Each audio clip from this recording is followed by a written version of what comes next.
প্রিয় দেশবাসী, আসসালামু আলাইকুম। শুরুতেই মহান আল্লাহর দরবারে শুকরিয়া আদায় করছি।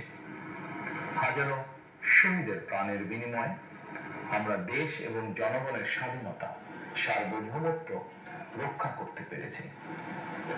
তাবেদার মুক্ত বাংলাদেশে জনগণের ভোটে জনগণের কাছে জবাবদিহিমূলক একটি নতুন সরকার যাত্রা শুরু করেছে। দেশে গণতন্ত্র এবং মানুষের অধিকার পুনঃপ্রতিষ্ঠা এই যাত্রা লগ্নে আমি দেশবাসীকে শুভেচ্ছা এবং আন্তরিক অভিনন্দন জানাই। স্বাধীনতা প্রিয়, গণতান্ত্রিক আমি প্রিয়। জনগণের কারণে দেশে আবার মানুষের অধিকার, সম্মান এবং মর্যাদা পুনঃপ্রতিষ্ঠার সুযোগ সৃষ্টি হয়েছে।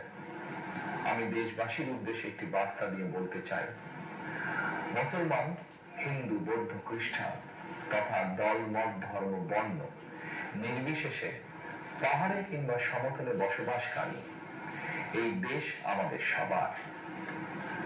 প্রতিটি নাগরিকের জন্যই এই দেশকে আমরা একটি নিরাপদ ভূমিতে পরিণত করতে চাই। একটি স্বনির্ভর, নিরাপদ, মানবিক, গণতান্ত্রিক বাংলাদেশ প্রতিষ্ঠায় বিএনপি সরকারের লক্ষ্য। প্রিয় দেশবাসী, ফ্যাসিবাদের সময়কালে দুর্নীতি, দুঃশাসনে পর্যুদস্ত একটি ভঙ্গুর অর্থনীতি, দুর্বল শাসন কাঠামো আর অবনতিশীল আইন শৃঙ্খলা পরিস্থিতির মধ্য দিয়ে নতুন সরকার যাত্রা শুরু করেছে।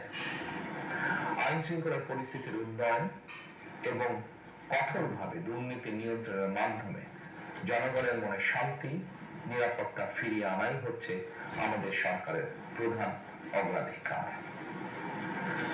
সারা দেশে জুয়া এবং মাদকের বিস্তারকেও বর্তমান সরকার আইন শৃঙ্খলা অবনতির অন্যতম কারণ বলে চিহ্নিত করেছে। সুতরাং জুয়া এবং মাদক নিয়ন্ত্রণে আইন শৃঙ্খলা বাহিনী সব রকমের কঠোর পদক্ষেপ গ্রহণ করছে। জনজীবনে শান্তি ও নিরাপত্তা নিশ্চিত করতে সরকার সর্বোচ্চ উদ্যোগ গ্রহণ করছে। দেশের প্রতিটি সাংবিধানিক এবং সরকারি, বেসরকারি প্রতিষ্ঠান চলবে বিধিবদ্ধ নীতি নিয়মে। দলীয় কিংবা রাজনৈতিক প্রভাব, প্রতিপত্তি অথবা জোর জবরদস্তি নয়। আইনের শাসনই হবে রাষ্ট্র পরিচালনা শেষ কথা। প্রিয় দেশবাসী, আগামীকাল থেকে সারা দেশে শুরু হতে যাচ্ছে পবিত্র মাহে রমাদান।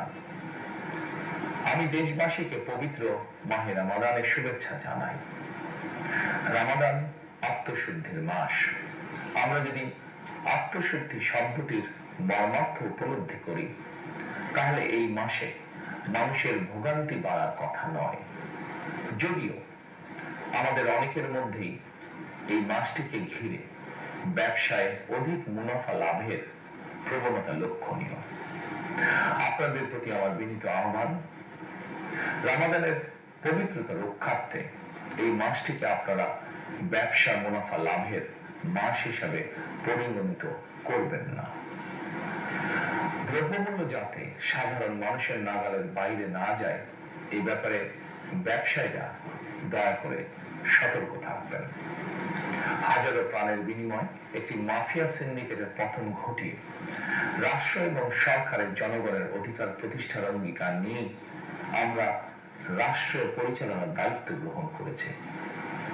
বিএনপি সরকার সকল ক্ষেত্রে অনাচার, অনিয়মের সকল সিন্ডিকেট ভেঙে দিতে বদ্ধপরিকর ইনশাআল্লাহ। ক্ষুদ্র, মাঝারি কিংবা ছোট বড় সকল ব্যবসায়ীদের প্রতি বর্তমান সরকারের দৃষ্টিভঙ্গি সহজ এবং স্পষ্ট। বর্তমান সরকার ব্যবসায়ী এবং ক্রেতা সাধারণ উভয় স্বার্থ রক্ষা করে প্রয়োজনীয় পদক্ষেপ গ্রহণ করতে চায়।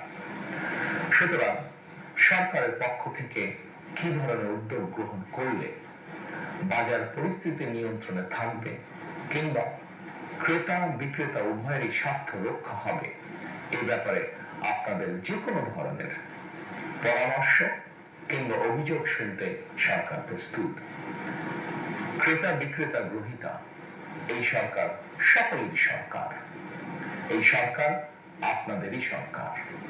আপনারাই ভোটের মাধ্যমে এই সরকারকে রাষ্ট্র পরিচালনার দায়িত্ব দিয়েছেন, আপনারাই এই সরকারের শক্তি।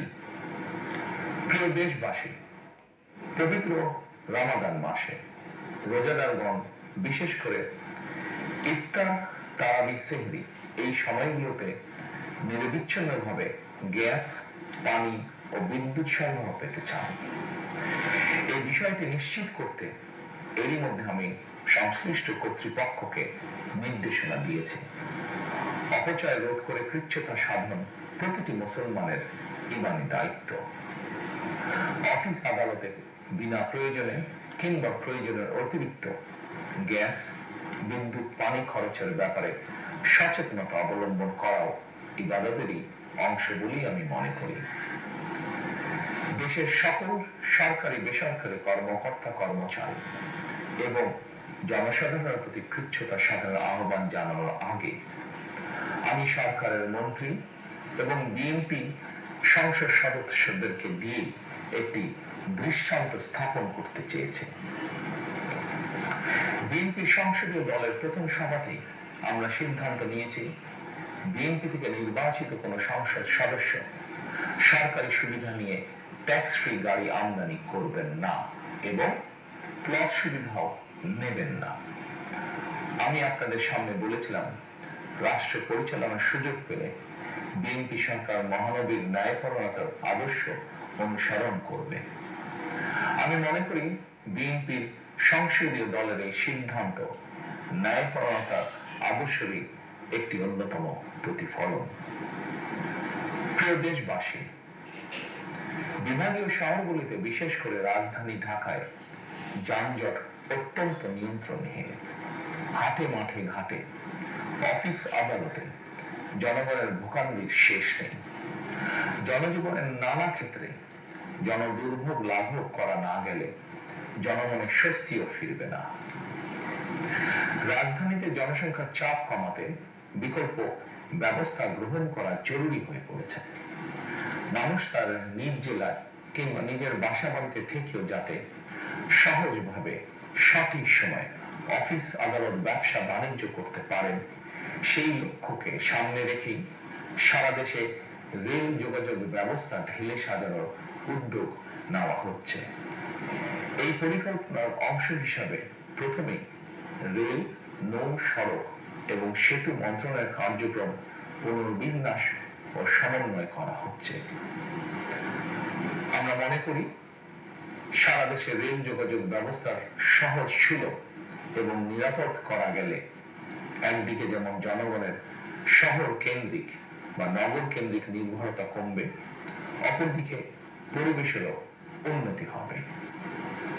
প্রিয় দেশবাসী, আমাদের চারপাশে সমস্যার শেষ নেই, তবে সমস্যার পাশাপাশি সম্ভাবনাও কিন্তু কম নয়।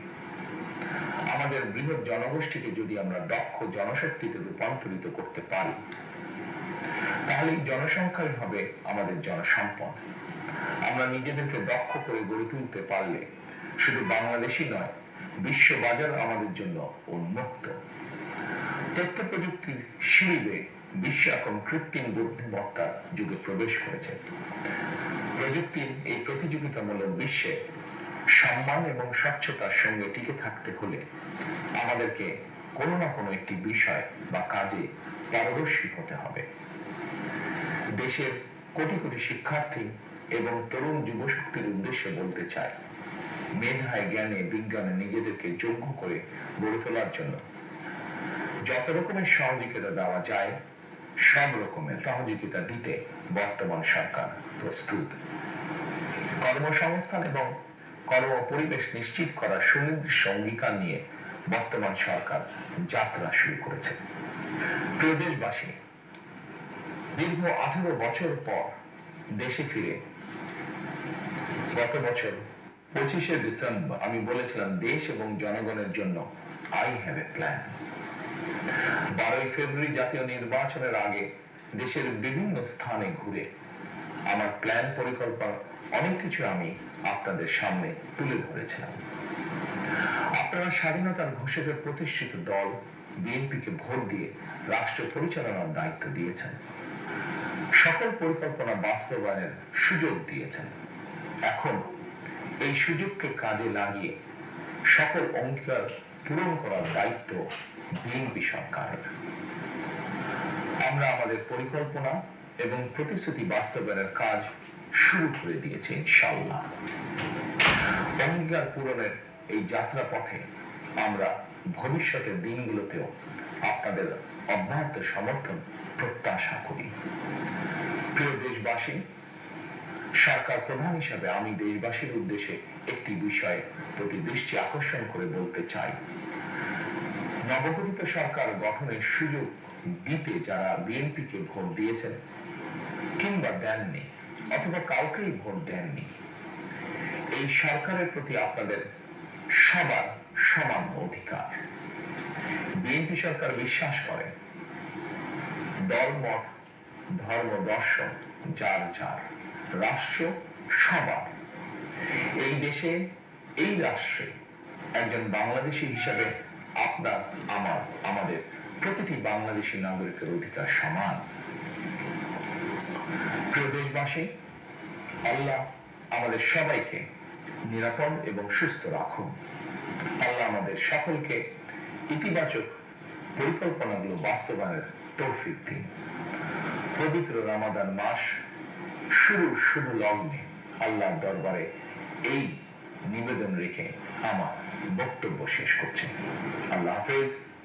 বাংলাদেশ জিন্দাবাদ।